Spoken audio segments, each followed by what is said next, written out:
नमस्कार, मेरा नाम वीर सिंह है। मेरे साथ मौजूद हैं इतिहासकार हैं डॉक्टर शशि कुमार मिश्र।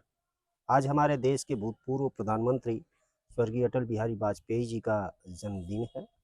मैं चाहता हूं कि आप उनके जीवन के बारे में कुछ महत्वपूर्ण तथ्य हमें बताएं, उनका जीवन वृत्त बताएं, उनके राजनीतिक जीवन के बारे में बताएं और कुछ उनकी रचनाएं बताइए सर।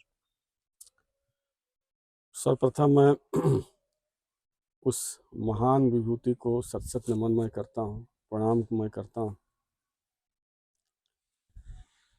अगर जीवन की जीवंतता देखा जाए तो वाजपेयी जी एक उदाहरण।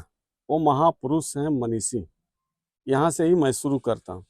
राजनीतिक करियर में उन्होंने नहीं कभी हरास हुए, नहीं कभी निराश हुए, और राजनीति के तथ्यों और मूल्यों को जिस तरह उन्होंने मर्यादित ढंग से सदन के बाहर और सदन के भीतर जो उन्होंने किया, वो देखने आदरणीय है। कई बार पार्लियामेंट में मैं देखा कि किस तरह बोल रहे हैं। जब वो प्रथम प्रधानमंत्री हुए और वो बोलना शुरू किए तो बीच में नरसिम्हा राव जी खड़े हुए कुछ कहने के लिए, तो वाजपेयी जी बैठ गए। वाजपेयी जी के व्यक्तित्व के विषय में कहना ये सूरज को दीपक दिखाना जैसा है। वाजपेयी जी स्वयं में एक प्रबुद्ध भारतीय थे और उनकी एक रचना बहुत ही मार्मिक है। और ऐसा मैं सोचता हूँ कि महाकवि शिरोमणि, अगर कवियों की श्रेणी में रखा जाए तो महाकवि शिरोमणि वाजपेयी जी हैं। राजनीतिज्ञ के विषय में कहा जाए तो राजनीति की अगर सुकरात के नाम लिया तो धैर्य और चिंतन की दिशा में मैं सुकरात तो नहीं कह सकता, उसे ऊंचाई पीढ़ी पृष्ठभूमि उनका है, क्योंकि वह जीवन भर यातना संघर्ष के बीच में भारत के नव निर्माण के प्रति उनकी एक एक रक्त, एक एक कण, एक एक विचार, एक एक क्षण उन्होंने समर्पित कर दिए, आहूत कर दिए। वाजपेयी जी ने अपने जीवन के सारे क्षणों को राष्ट्र के निर्माण में आहूत कर दिए। माननीय पत्रकार जी, उनकी पूरी कविता तो मुझे नहीं याद है, लेकिन जो वंदे मातरम पे एक बार कभी प्रश्न खड़ा हुआ था, तो उस वंदे मातरम पे उन्होंने एक जो कविता लिखी है वो अद्भुत है, अद्वितीय है। उन्होंने कहा कि गाएंगे गाएंगे हम वंदे मातरम गाएंगे, नदियों के लहरों से, समुद्रों के लहरों से हम हिमालय तुरंग सिंह पर गाएंगे गाएंगे वंदे मातरम गाएंगे। झुरमुटों की झरनों से लेकर हम तमाम जगहों को उन्होंने वर्णन किया। वह आज तक हमको कविता नहीं मिली और उससे मैं बहुत प्रभावित हूँ कि गाएंगे गाएंगे हम वंदे मातरम गाएंगे।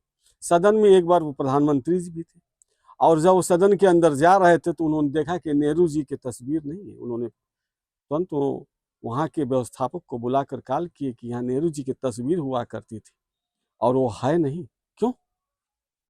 तो तुरंत तत्काल कहा कि मैं नेहरू जी से प्रभावित हूँ नहीं हूँ एक अलग की बात है, लेकिन नेहरू जी मेरे राजनीतिक गुरु नहीं है, लेकिन मेरे राजनीतिक कंधे से कंधे मिलाने चले वाले एक प्रहरी थे। और नेहरू जी के प्रति भी उनकी संवेदना, सहिष्णुता थी। और नेहरू जी के विषय में उन्होंने कहा कि वह वही एक व्यक्तित्व थे नेहरू जी भारतीय राजनीति में कि जिनके मैं सम्मुख कहा था पार्लियामेंट में कि आप चर्चिल भी हैं और शांति के दूत भी हैं।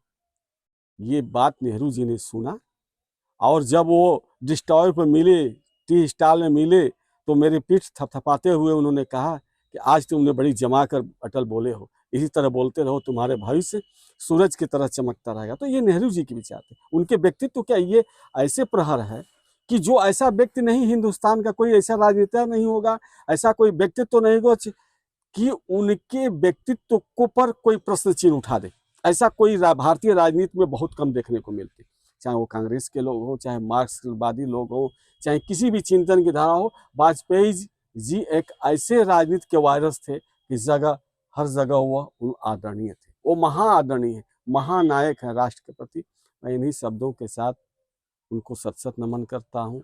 वो स्वर्गीय नहीं हो सकते हैं, हमारे राष्ट्र की शिरोमणि है और उस शिरोमणि को मैं जैसे इतिहासकार, बहुत बड़े इतिहासकार उनको समझ नहीं पाए। इन्हीं शब्दों के साथ उनको बहुत बहुत धन्यवाद, आपने इतनी महत्वपूर्ण जानकारी दी। चलिए कहीं और चलते हैं, कुछ लोगों से बातचीत करेंगे। दीजिए हमें इजाज़त। मैं हूँ वीर सिंह, देखते रहिए समाचार इंडिया लाइव।